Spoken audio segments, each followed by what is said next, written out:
a lot of people building AI tools right now are making this assumption about education, which is, well, the need that teachers have is they need more time. They're overworked. They have very little, they're burdened with all of this sort of compliance-based work that they have to do. And so if AI can give them more time, that's going to drive demand for the products. But then if you really ask, well, what is the goal of it? What is the teacher's goal? It's not to save time, right? The teacher's goal is to actually improve outcomes for their students. Now, if they have more time, now they have more time now to focus on how they can improve those learning outcomes. But it's, I think, an example of, if you're not sort of in the seat of an educator, you can have these assumptions about what the motivators will be. And to your point about the value of this is, I mean, everybody's trying to carve their space out in the AI space. There's all these startups are trying to figure out what their competitive advantage is.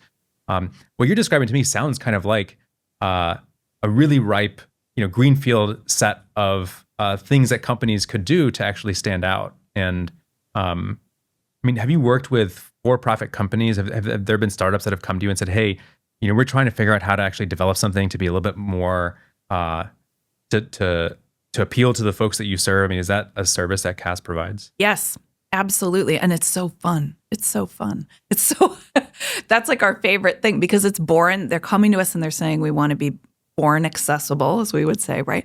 But yeah, there's a lot of these startups that have come to us, and we're working with the New Schools Venture Fund with a couple of them. And that's good, because it's like trying to get to scale is always the issue. But yeah, Gladio, LitLab, a lot of them are out there and creating incredible products, but they have an understanding of what is the goal, what am I trying to solve? So what's the problem that I want to solve? That's my goal, right? I'm going to be really rigorously focused on that. And they have, I would say, a humble sense of, I don't fully understand my market, and I want to figure out how to understand my market. They don't typically have tons of capital. So they're thinking, they can't run huge focus groups and do those traditional kind of things. But it's like universal design is a way to kind of bring that in. And I think they're already committed to bringing in educator voice and student voice. Because actually the best part of all of this is, because this made me think of this when you just said, what do teachers actually want? And I think when we talk with our teachers, they want, I'm going to say it in a very quick way, right? But there are magic moments when you are working with a student and you see them get it, right? Or you see them feel confident or learn or try again, or whatever form it takes. It's learning. It's thinking, I just changed this person's life, right? Like I gave them I opened a door for them. That's what we're trying to get at. And it's hard. It does take time. But I think that's where, if we can normalize some of this, the hardest part of this is thinking about the current conditions in schools right now are challenging. The sort of working conditions, everything, the structure is so hard, right? That you were mentioning this with AI, how edtech tools and new AI tools or others can seem like just another thing. It's hard. How will I fit that in? It feels like we see that with UDL as well. It's like, you're telling me there's 30 different brains in my classroom. Now I got to make 30 different versions of the worksheet. I can't. Like, what are you talking about? Yeah, how do you respond to that when a teacher? How do you respond to that when you hear something like that from a teacher? We hear that so much. And what we do is we bring in other teachers who talk about why actually this, when you are working with UDL, there is a process as you got to invest with us in the beginning, time, right?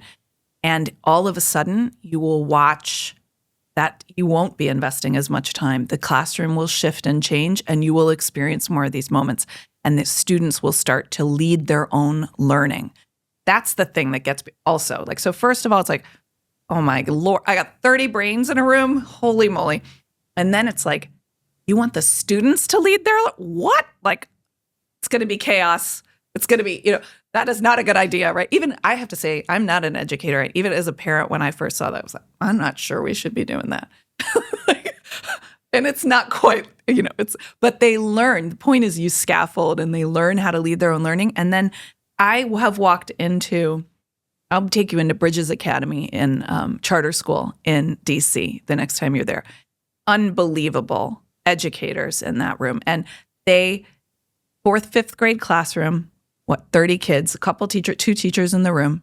And you think, are these kids this could be total chaos, and watching them learn the system, interact, and work with their own learning is stunning. I think it's stunning every time I see it, and I deeply believe it should be in every classroom. But that's how we win over teachers.